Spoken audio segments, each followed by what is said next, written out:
नमस्कार। चलिए शुरू करते हैं इलेक्ट्रिक पोटेंशियल का लेक्चर नंबर 11, जिसमें हम लोग सबसे पहले कुछ बेसिक न्यूमेरिकल्स को ट्राई करते हैं। तो एक क्वेश्चन लिख लेते हैं। ये क्वेश्चन है कि 7 माइक्रोकूलम माइनस 7 माइक्रोकूलम के 2 पॉइंट चार्ज एक दूसरे से 18 सेंटीमीटर दूरी पर स्थित है। इन चार्जेस से बने system electric potential energy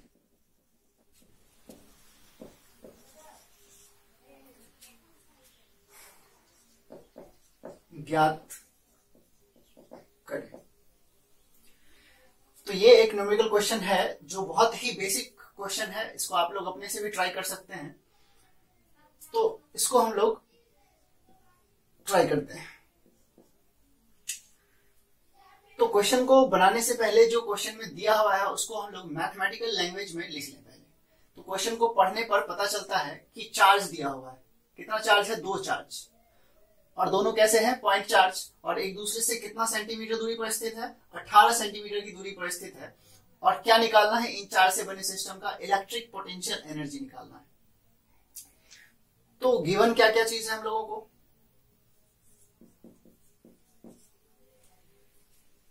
given है चार्ज 2 है। तो पहला चार्ज कितना है? 7 माइक्रोकूलम। और दूसरा चार्ज कितना है? यह है -7 microcoulomb.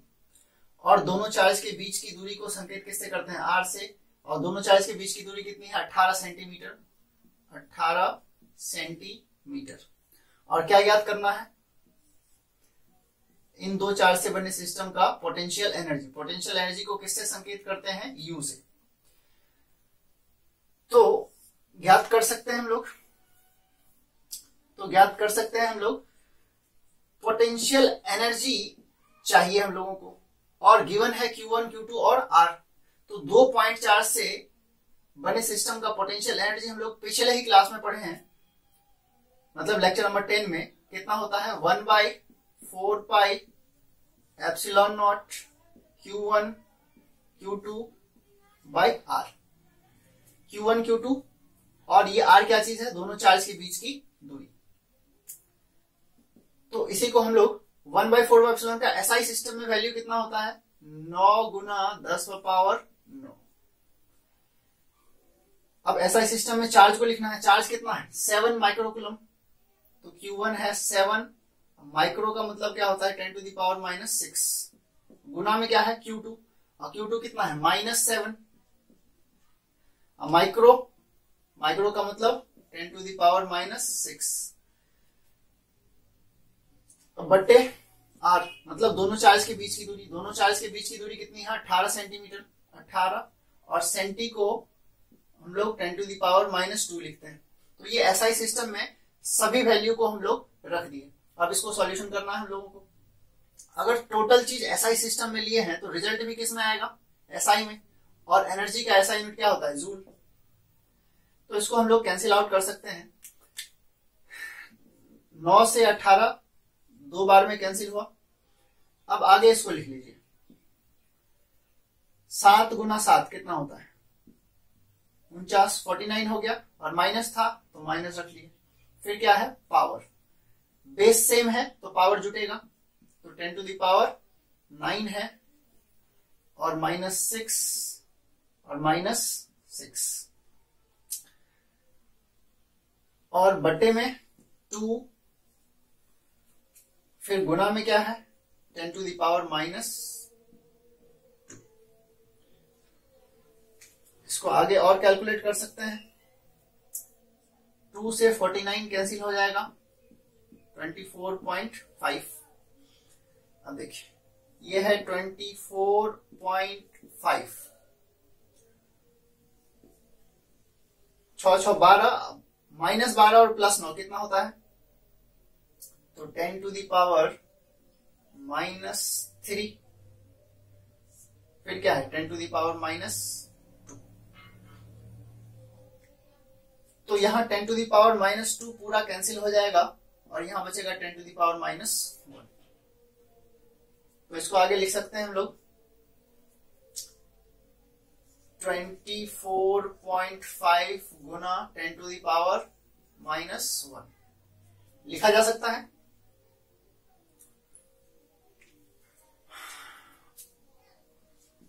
Equal 24.5 10 to the power -1 मतलब 10 क्या है इनवर्स में, तो इनवर्स में हम लोग 10 को लिख दें। 10 का पावर -1 का क्या मतलब होता है कि 10 इनवर्स में।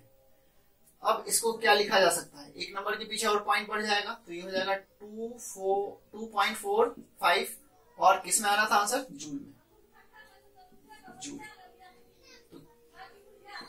देयरफॉर 2 पॉइंट चार्ज का पोटेंशियल एनर्जी U बराबर कितना आ गया, 2.45 जूल। ये हम लोगों का आंसर हो जाएगा। तो नोट कर लीजिए इसको, आगे फिर हम लोग अगले क्वेश्चन की ओर बढ़ेंगे। तो -2 माइक्रोकूलम के 2 पॉइंट चार्ज 20 सेंटीमीटर की दूरी पर स्थित है। 40 सिस्टम का पोटेंशियल एनर्जी ज्ञात करें। तो ये क्वेश्चन आप खुद से ट्राई कीजिए। अभी तक जो हम लोग 2 न्यूमेरिकल लिए हैं, तो ये दोनों न्यूमेरिकल में जो सिस्टम है हमारा वो कितने पॉइंट चार्ज से मिलकर बना है, 2 पॉइंट चार्ज से। देखिए 7 माइक्रोकूलम -7 माइक्रोकूलम, और इस क्वेश्चन में भी 2 ही पॉइंट चार्ज है, 10 माइक्रोकूलम और -2 माइक्रोकूलम। तो इस क्वेश्चन को आपको अपने से ट्राई करना है, एग्जैक्टली सेम इसी क्वेश्चन के जैसा है, सिर्फ इसका न्यूमेरिकल वैल्यू चेंज कर दिया गया है। तो चलिए नेक्स्ट क्वेश्चन की ओर बढ़ते हैं हम लोग। तो नेक्स्ट क्वेश्चन हम लोगों का है, इसमें एक फिगर ले लेते हैं।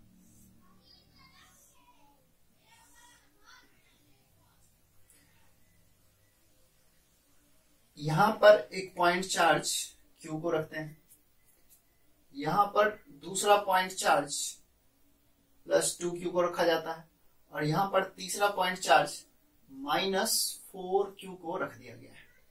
ये पॉइंट चार्ज से बना एक सिस्टम है। कितने पॉइंट चार्ज से बना है, 3 पॉइंट चार्ज से। और यहाँ पे Q और +2Q के बीच का जो डिस्टेंस है उसको हम लोग A मान लेते हैं, और यहाँ 2Q और 4Q के बीच का जो डिस्टेंस है वो A मान लेते हैं। Q और 4Q के बीच का जो डिस्टेंस है उसको भी A मान लेते हैं। मतलब तीनों साइड्स इक्वल है। कितना कितना है, A A A, और तीनों पॉइंट पर चार्ज डिफरेंट। यहाँ पर Q चार्ज है, यहाँ पर 2Q चार्ज है, और यहाँ पर -4Q चार्ज है।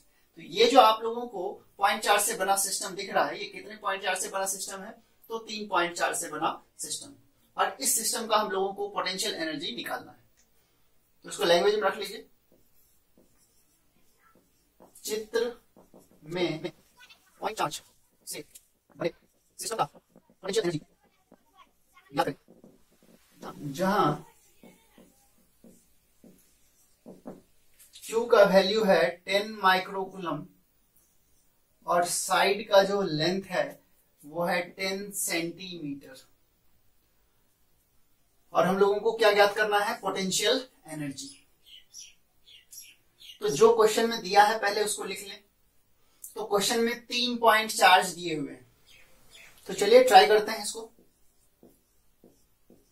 सॉल्यूशन। तो जो क्वेश्चन में दिया है पहले उसको हम लोग लिख लें। तो क्या चीज दिया हुआ है, 3 पॉइंट चार्ज। एक तो Q1 है, वो कितना है, Q के बराबर।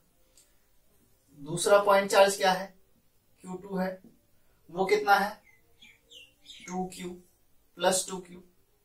और एक और पॉइंट चार्ज दिया हुआ है Q3, वो कितना है, -4Q। अब ये 3 पॉइंट चार्ज से बना सिस्टम है, और हम लोगों को क्या निकालना है, इसका पोटेंशियल एनर्जी निकालना है।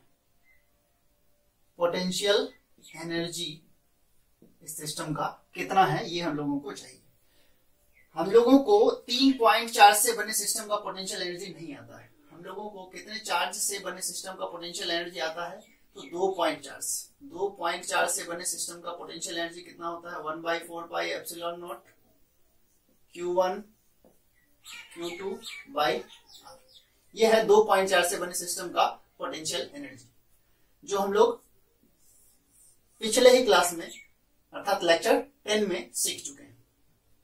यहां तो 3 पॉइंट चार्ज है, तो इस सिस्टम का पोटेंशियल एनर्जी हम लोग नहीं निकाल सकते हैं, तो 2 का तो निकाल सकते हैं। तो ऐसा करते हैं, हम लोग इस 3 पॉइंट चार्ज मतलब Q1 Q2 और Q3 में 2-2 का पेयर बना लेते हैं। तो पॉसिबल पेयर क्या हो जाएगा,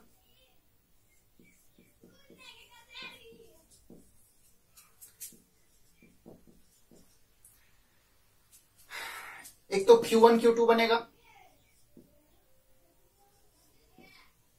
पहला पेयर ये बन गया। दूसरा Q1 का Q3 से बनेगा, तो दूसरा पेयर 2 पॉइंट चार्ज का ये हो गया। और एक पेयर Q2 का Q3 से बन जाएगा। और भी कोई पेयर बनेगा, Q3 का Q1 से बनेगा क्या, तो बनेगा Q3 का Q1 से, लेकिन वो तो हम लोग बना चुके हैं Q3 का Q1 से, Q1 Q3। तो Q2 का Q1 से बनेगा तो बन चुका है। तो 3.4 से कितने पेयर्स पॉसिबल हैं 2-2 के, तो 3 पेयर पॉसिबल है 2-2 के। तो 2.4 का पोटेंशियल एनर्जी तो हम लोगों को आता है। देयरफॉर सिस्टम का नेट पोटेंशियल एनर्जी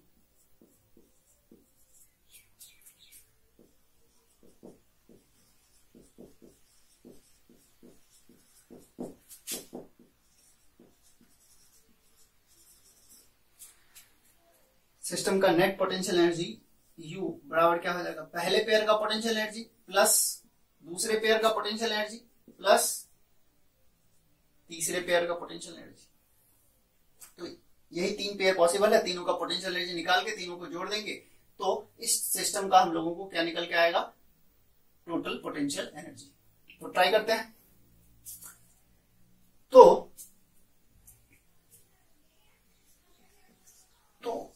पहले पेयर का पोटेंशियल एनर्जी, पहला पेयर 2.4 से मिलकर बना हुआ है, दूसरा भी 2.4 से, तीसरा भी 2.4 से, और पॉइंट चार्ज का पोटेंशियल एनर्जी कितना होता है 1/4 एप्सिलॉन Q1 Q2 बटे R। कोई भी 2 पॉइंट चार्ज हो उसका पोटेंशियल एनर्जी हो जाएगा 1/4 पाई एप्सिलॉन Q1 Q2 बटे R। इसका मतलब यह है कि 1/4 पाई एप्सिलॉन प्रत्येक पेयर में आना है, तो ये कॉमन हो जाएगा। तो हम लोग इसमें से 1/4 पाई एप्सिलॉन को कॉमन ले लेते हैं, 1/4 पाई एप्सिलॉन नॉट। अब अंदर में क्या बचा, Q1 Q2 बाई R12, मतलब पहले पेयर का पोटेंशियल एनर्जी। अब दूसरा पेयर हमारा क्या है Q1 Q3, तो Q1 Q3 और इन दो चार्ज के बीच का जो दूरी है वो R13, मतलब Q1 और Q3 के बीच का दूरी, प्लस अब तीसरा पेयर हमारा क्या है Q2 Q3, और दोनों चार्ज के बीच की दूरी को हम लोग R23 मान रहे। तो इसको और आगे बढ़ा सकते हैं हम लोग, 1/4 पाई एप्सिलॉन नॉट, इसका वैल्यू कितना होता है 9 गुना 10⁻9 SI सिस्टम में। अब SI सिस्टम में Q1 और Q2 का मान रख दीजिए। Q1 का मान कितना है Q, तो पहले Q ले लेते हैं, बाद में Q का वैल्यू हम लोग 10 माइक्रोकूलम रखेंगे Q। अब Q2 कितना है +2Q, तो गुना में 2Q, और डिस्टेंस R12, मतलब Q1 और Q2 के बीच का डिस्टेंस। Q1 कितना है Q, और Q2 कितना है 2Q, तो Q और 2Q के बीच का डिस्टेंस कितना है A, तो A प्लस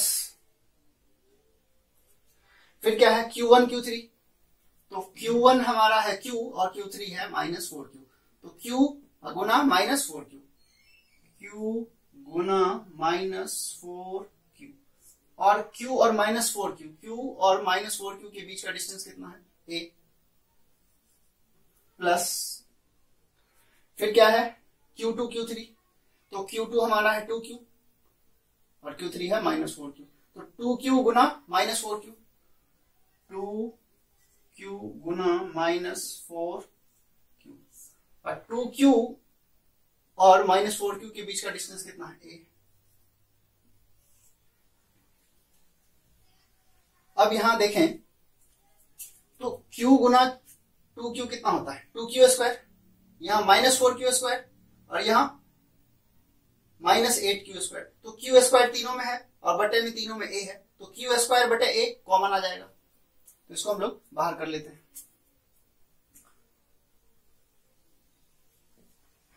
इक्वल क्या है Q² कॉमन, तो ऊपर में बचा 9 गुना 10 पर पावर 9, ये पहले से कॉमन था, Q² कॉमन आ गया Q², अब बटे में A कॉमन आ गया, अंदर में क्या बच रहा है 2, अब प्लस गुना माइनस क्या होता है माइनस, तो -4, और यहां क्या है 2 गुना -4 तो -8।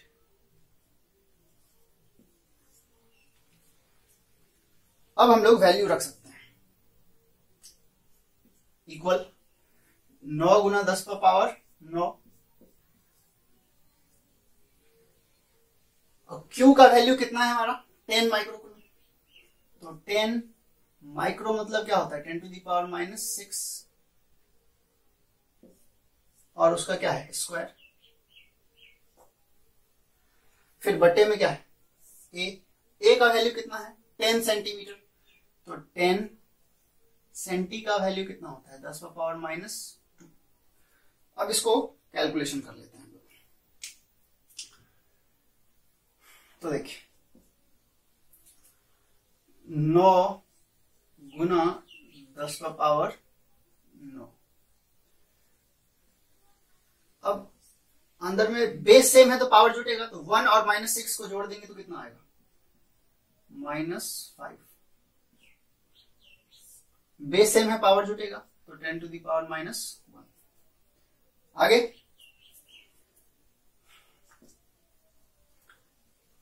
अब इसको क्या लिख सकते हैं 9 गुना 10⁻⁻5 का स्क्वायर, तो 10⁻⁻5 का स्क्वायर क्या होता है 10⁻⁻5 गुना 10⁻⁻5, 10⁻⁻1। अब यहां देखिए बेस सेम है पावर जुटेगा, तो पावर क्या हो गया 10, और ये -1 है ऊपर जाएगा तो +1, तो 9 और 1 10, तो ये टोटल जो है क्या हो जाएगा कैंसिल, तो बचा क्या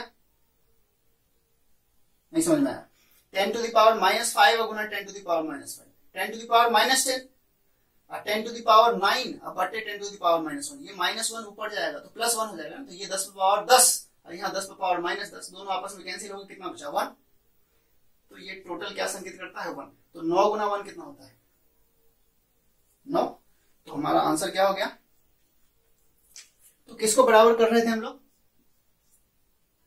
बराबर कर रहे थे सिस्टम का पोटेंशियल एनर्जी, कितना आया 9, क्या चीज जूल, तो ये हम लोगों का आंसर हो जाएगा। चलिए नोट कीजिए इसको। इसके बाद इसी के जैसा हम लोग 2 क्वेश्चन और लेंगे जो आपको खुद से ट्राई करना है, तो इसको मिटा लेते हैं और नेक्स्ट 2 क्वेश्चन जो हम लोग लेंगे वो आपको खुद से बनाना है।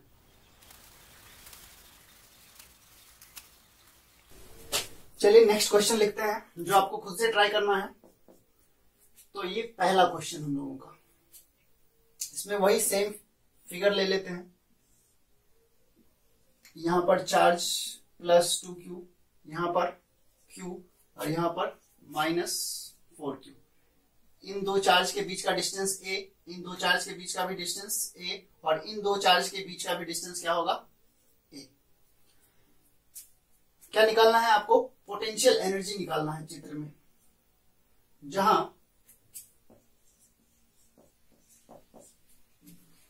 A जो है वो है 1.0 × 10⁻⁻7 कूलम, सॉरी Q जो है वो है 1.0 × 10⁻⁻7 कूलम, और साइड A का जो लेंथ है वो है 0.10 मीटर। तो ये क्वेश्चन आप खुद से ट्राई कीजिए और आपको फाइंड क्या करना है, पोटेंशियल एनर्जी, इस सिस्टम का पोटेंशियल एनर्जी। इसी में दूसरा क्वेश्चन, इसमें आप लोगों को फिर से चित्र में फाइंड करना है पोटेंशियल एनर्जी सिस्टम का, और सिस्टम हमारा है 3.4 से मिलकर बना है, जिसमें इस साइड का लेंथ 2a है और इसका भी लेंथ 2a और इसका लेंथ a, और इस पॉइंट पर जो चार्ज रखा हुआ है वो q है, इस पॉइंट पर भी चार्ज q है, और यहां पर जो चार्ज रखा है वो -q है। और आपको इस सिस्टम का क्या निकालना है, पोटेंशियल एनर्जी, जहां इन दो चार्ज के बीच का डिस्टेंस कितना है 2a, और इन दो चार्ज के बीच का डिस्टेंस a, और इन दो चार्ज के बीच का डिस्टेंस 2a। तो इसका पोटेंशियल एनर्जी आपको निकालना है। इन दो सिस्टम का पोटेंशियल एनर्जी आपको खुद से ट्राई करना है। इससे जस्ट पहले वाला जो क्वेश्चन था सेम वैसा ही इसका भी है। आपको 3 पॉइंट चार्ज दिया है, तीनों का 2-2 पेयर बना लेना है पॉसिबल, तो 3 पेयर बनेंगे, 2-2 पॉइंट चार्ज के कितने पेयर बनेंगे, 3, और तीनों के पोटेंशियल एनर्जी को निकाल के जोड़ देना है। चलिए नोट कीजिए इसको। इसके बाद हम लोग नेक्स्ट टॉपिक लेते हैं। चलिए हम लोग नेक्स्ट टॉपिक बनाते हैं, uniform electric field. Uniform electric field का क्या मतलब होता है, एक समान वैद्युत क्षेत्र में किसी चार्ज Q को लंबवत प्रवेश कराने पर, लंबवत मतलब परपेंडिकुलर, प्रवेश कराने पर चार्ज का गतिपथ मतलब पाथ ऑफ मोशन,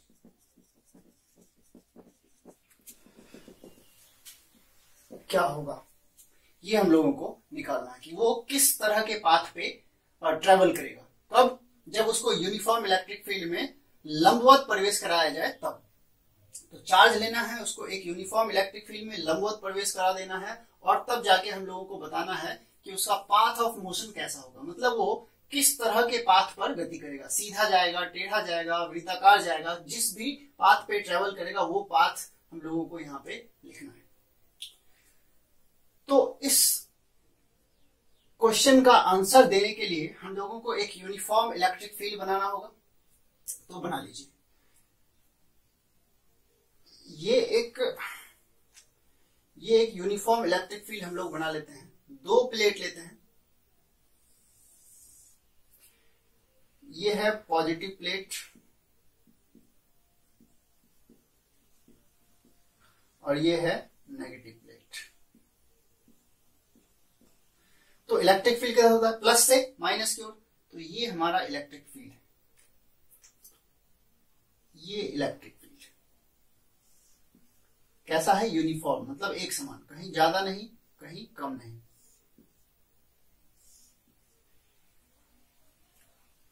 और इस इलेक्ट्रिक फील्ड में हम लोगों को एक चार्ज को प्रवेश कराना है, कैसा, फील्ड के लंबवत।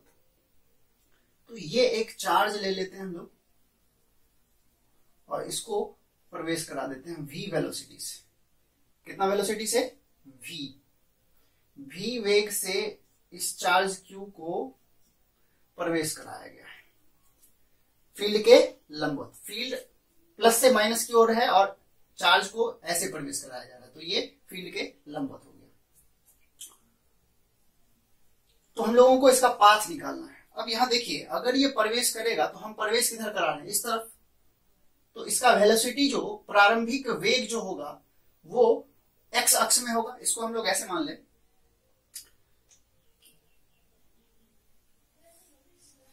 ये x अक्ष और ये y अक्ष, तो ये y अक्ष है। इसका जो लेंथ है वो कुछ मान लेते हैं, ये y अक्ष का लेंथ है तो इसको y मान लेते हैं,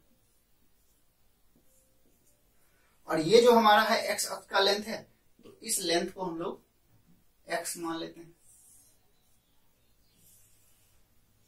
और इसमें चार्ज q को v वेग से लंबवत प्रवेश कराया जा रहा है, मतलब x अक्ष में v वेग से प्रवेश कराया जा रहा है। क्या y अक्ष में भी वेग दे रहे हैं, तो शुरू में नहीं दे रहे हैं।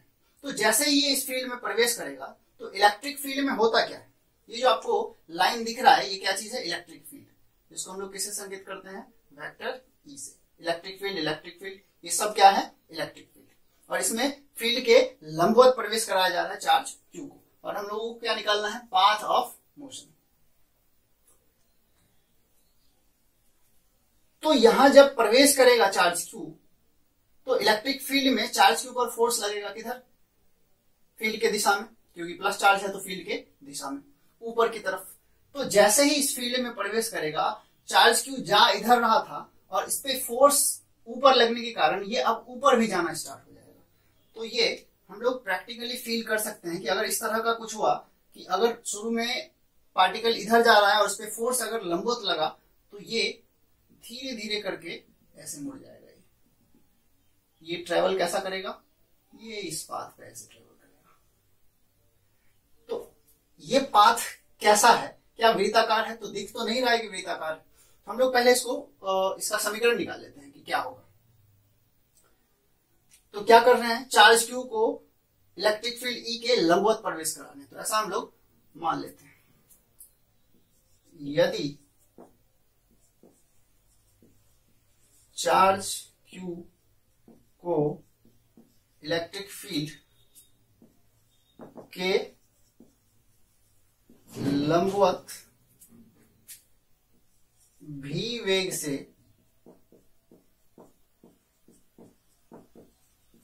प्रवेश कराया जाए, तो देखिए फोर्स जो फील्ड में लगेगा वो किधर लगेगा, ऊपर की तरफ। क्या एक्स अक्ष में फोर्स लग रहा है, एक्स अक्ष के दिशा में फोर्स लग रहा है चार्ज पे, तो नहीं। फील्ड ऊपर की तरफ है तो फोर्स भी ऊपर ही लगना है। तो एक्स अक्ष में कोई फोर्स नहीं लग रहा है, तो ये एक्स अक्ष में जाता रहेगा। तो एक्स अक्ष में इसका वेलोसिटी कितना है, लंबवत प्रवेश कर रहा है तो v है। तो किस वेग से एक्स अक्ष में गति करेगा, v वेग से। कब तक, जब तक इस पर एक्स अक्ष में कोई फोर्स ना लगे। तो इधर कोई फोर्स नहीं लग रहा है, तो इधर v वेग से, मतलब एक समान वेग से एक्स अक्ष में चलता रहेगा। तो अगर कोई वस्तु v वेग से t टाइम तक चलता रहे, तो वो कितना डिस्टेंस ट्रेवल करेगा, vt। तो हम लोगों को एक समीकरण 11th क्लास में पढ़ाया गया होगा, गति का समीकरण कितने होते हैं, 3 होते हैं, जिसमें से एक समीकरण था s बराबर ut plus half at square. अब यहाँ पे इस पार्टिकल के पास 2 डायरेक्शन में गति है, इसके पास 2 पाथ है, एक तो y अक्ष में भी जा रहा है देखिए, और दूसरा x अक्ष में भी जा रहा है। तो हम पहले x अक्ष की बात कर लेते हैं। तो x अक्ष में जो चलेगा तो वो कितना डिस्टेंस ट्रेवल करेगा, x, ये ना डिस्टेंस x। तो s के जगह क्या ले लिए, x। अब ये क्या चाहिए, x अक्ष में प्रारंभिक वेग गुना t प्लस हाफ एक्सेलरेशन चाहिए, x अक्ष में जा रहा है तो x अक्ष का एक्सेलरेशन चाहिए गुना t स्क्वायर। अब x अक्ष में प्रारंभिक वेग कितना है, तो v है। x अक्ष में कितने वेग से प्रवेश कर रहा है, v वेग से, तो ये है v। ux बराबर क्या है, v गुना t प्लस, अब यहां समझिए ux जो मतलब x अक्ष में प्रारंभिक वेग जो चार्ज का है वो कितना है, v। ऐसा तो मान ही लिए हम लोग, यदि चार्ज क्यू को e के लंबवत कितने वेग से प्रवेश कराया जाए, v वेग से। तो प्रवेश कराना है मतलब शुरू में उसका वेग x अक्ष में कितना है, x अक्ष में शुरुआती वेग कितना है, v। प्रारंभिक वेग को हम लोग u से संकेत करते हैं, x अक्ष का प्रारंभिक वेग मतलब ux कितना है, वो v गुना t हाफ। अब यहां देखिए x अक्ष में एक्सेलरेशन कितना है, फोर्स लगेगा तो वेग परिवर्तन होगा, एक्सेलरेशन आएगा। लेकिन x अक्ष में इधर कोई फोर्स नहीं लग रहा है, फोर्स तो ऊपर लग रहा है, तो इधर कोई भी त्वरण नहीं, तो त्वरण कितना है, 0।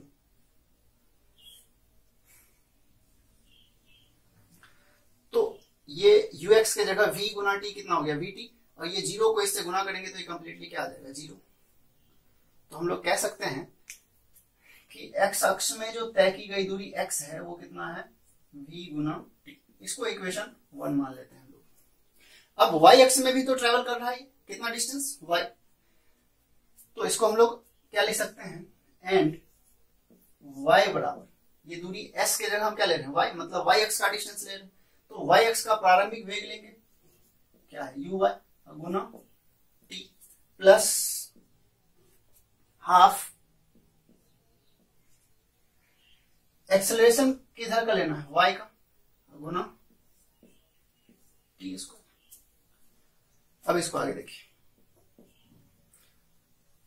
यू वाई, अब शुरू में देखिए, शुरू में जो है ये ऊपर तो जा नहीं रहा है, शुरू में ऊपर वाला वेग इसका कितना है, 0, क्योंकि ऊपर नहीं जा रहा है, ये इस तरफ जा रहा था। जैसे इसमें प्रवेश किया तो धीरे धीरे ये ऊपर आना स्टार्ट हुआ, तो इधर वाला वेग 0। वाई अक्ष में शुरुआती वेग चार्ज का कितना है, 0, तो ये 0 गुना टी क्या हो जाएगा, 0, तो 0 फिर प्लस हाफ ए वाई। अब यहां समझिए आप, क्योंकि फोर्स बराबर क्या होता है, एम ए, या ए मतलब क्या, त्वरण, एम मतलब क्या, मास, या ए बराबर क्या हो जाएगा, ए बराबर एम को उधर ले जाएंगे तो बटे में जाएगा एफ बाय एम। तो ए जहां ए है वहां क्या लिख सकते हैं, एफ बटे एम। हाफ है, ये त्वरण है वाई अक्ष का, तो वाई अक्ष का त्वरण कितना हो जाएगा, उस पर जितना फोर्स लगा, ए के जगह क्या लिख सकते हैं, एफ, और जितना उस चार्ज का मास है, गुना में क्या है, टी स्क्वायर। कर सकते हैं ऐसा। यहां ए वाई था, तो वाई अक्ष में त्वरण जो है हमारा कितना है, जितना फोर्स लगा, वाई अक्ष में फोर्स लग रहा है और उसका मास। तो इसको और भी आगे बढ़ाया जा सकता है। तो ये क्या संकेत करता है, y बराबर किसको बराबर कर रहे थे हम लोग, y को, तो ये क्या आ गया, हाफ। अब फोर्स जो है इलेक्ट्रिक फील्ड में कितना लगता है, QE बटे मास गुना टी स्क्वायर।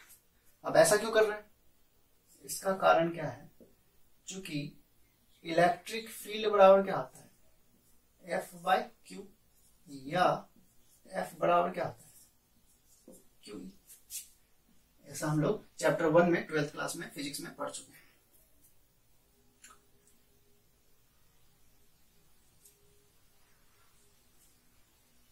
पहले नोट कीजिए, फिर आगे हम लोग बढ़ते हैं। क्या निकालना है हम लोगों को, पाथ ऑफ मोशन निकालना है। अब इसी को आगे बढ़ाइए, y बराबर कितना आया, हाफ, मतलब ऊपर में क्या है, QE और नीचे क्या है, 2m। अब t के बारे में देखते हैं।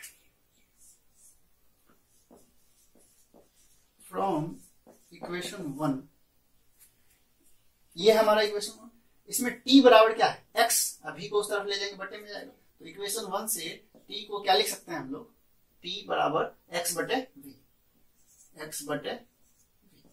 लिख सकते हैं। तो इक्वेशन 1 से t को क्या लिख सकते हैं, x बटे v।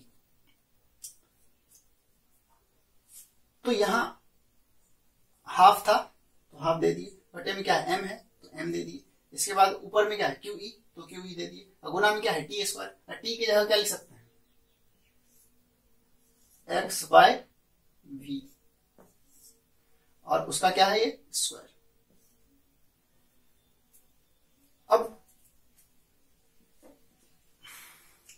अब देखिए, चार्ज कांस्टेंट है, इलेक्ट्रिक फील्ड कांस्टेंट है, मास कांस्टेंट है, और वेग भी एक समान। ये v जो है x अक्ष में जाने वाला वेग है, जो पूरे मोशन के दौरान एक समान है, क्योंकि इधर कोई फोर्स नहीं लग रहा है। अगर फोर्स नहीं लगेगा तो वेग में कोई परिवर्तन नहीं होगा। तो v constant, m constant, e constant, q constant, 2 तो पहले से ही कांस्टेंट है। तो जो कांस्टेंट है उसको एक तरफ रख लेते हैं हम लोग। तो कांस्टेंट है q, इलेक्ट्रिक फील्ड 2, फिर क्या है m, फिर v का स्क्वायर, v स्क्वायर, ये कांस्टेंट है। और क्या बचा, x का स्क्वायर क्या हो जाएगा, x स्क्वायर। किसको बराबर कर रहे थे, y को। तो ये समीकरण है हम लोगों का कि चार्ज Q को अगर हम लोग एक समान इलेक्ट्रिक फील्ड में लंबवत प्रवेश कराएं तो उसका गति पथ का ये क्या हो गया समीकरण। y अक्ष में गति कर रहा है और x अक्ष में गति कर रहा है, दोनों के बीच क्या आया रिलेशन। पहले इसको नोट कीजिए फिर आगे बढ़ते हैं। या इसी को हम लोग लिख सकते हैं y बराबर, देखिए Q E 2 M और V स्क्वायर सब क्या है कांस्टेंट, तो कांस्टेंट को हम लोग C लिखे और x स्क्वायर लिख सकते हैं ऐसा। दोनों इक्वेशन एक ही। अब C क्या है वहां पे Q E बटे 2 M V स्क्वायर, जहां कांस्टेंट C बराबर कितना है, कांस्टेंट C बराबर कितना है Q E बटे 2 M V स्क्वायर। तो इस इक्वेशन को देख के हम लोगों को पता चलता है कि मैक्सिमम पावर x पर कितना है 2, इससे ज्यादा नहीं है। इसका मतलब ये द्विघात समीकरण हो गया। और ये किसका समीकरण है, चार्ज Q के गति पथ का समीकरण है। पथ है ना, ये y पथ है, x भी क्या है पथ है, तो गति पथ का क्या हो गया समीकरण। इसमें दो ही तरह का गति हो रहा है, एक y अक्ष में जा रहा है, ये चार्ज एक y अक्ष में जा रहा है और दूसरा x अक्ष में जा रहा है। तो गति पथ का क्या हो गया समीकरण, किसका, चार्ज Q का। तो लिख सकते हैं हम लोग यह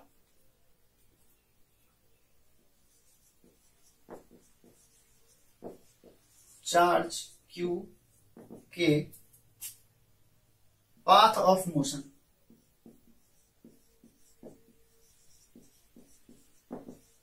मतलब गति पथ का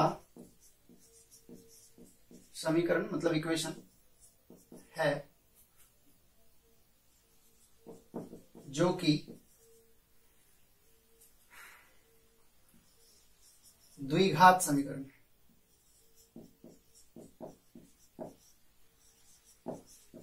द्विघात समीकरण मतलब क्वाड्रेटिक इक्वेशन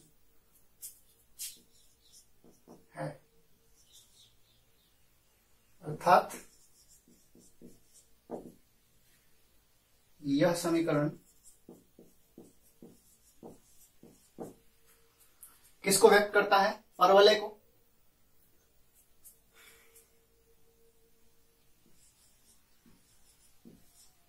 पैराबोला, ये समीकरण किसका है, पैराबोला का, परवलय का। मैथमेटिक्स में हम लोगों को अलजेब्रा में पढ़ाया जाता है, पैराबोलिक समीकरण है। अर्थात यह समीकरण पैराबोला को प्रदर्शित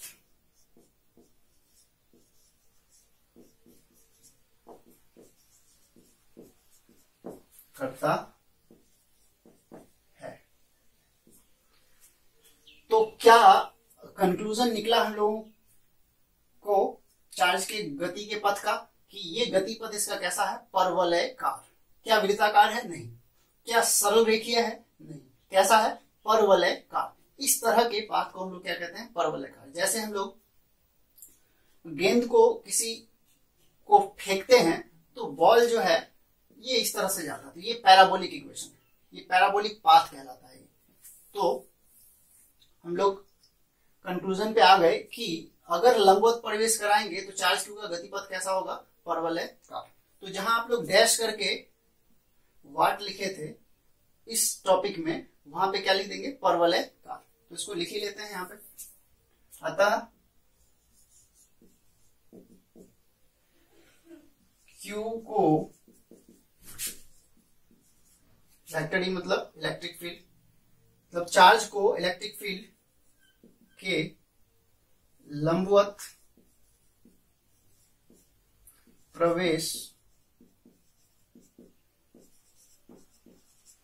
कराने पर उसका गतिपथ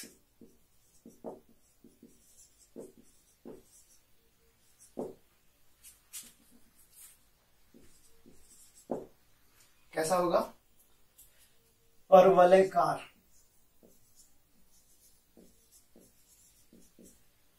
इसी को इंग्लिश में कहते हैं पैराबोलिक।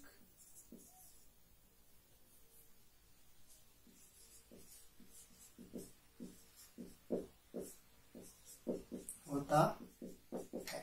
ये हम लोगों का आंसर हो गया कि जब भी चार्ज क्यू को लंबवत प्रवेश कराएंगे तो उसका गतिपथ कैसा होगा, पैराबोलिक, या उसी को परवलयकार कहते हैं।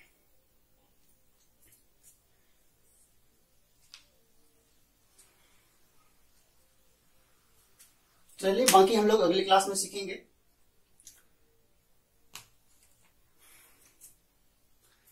तो आज के लिए इतना ही, मिलते हैं अगले वीडियो में, तब तक के लिए गुड बाय।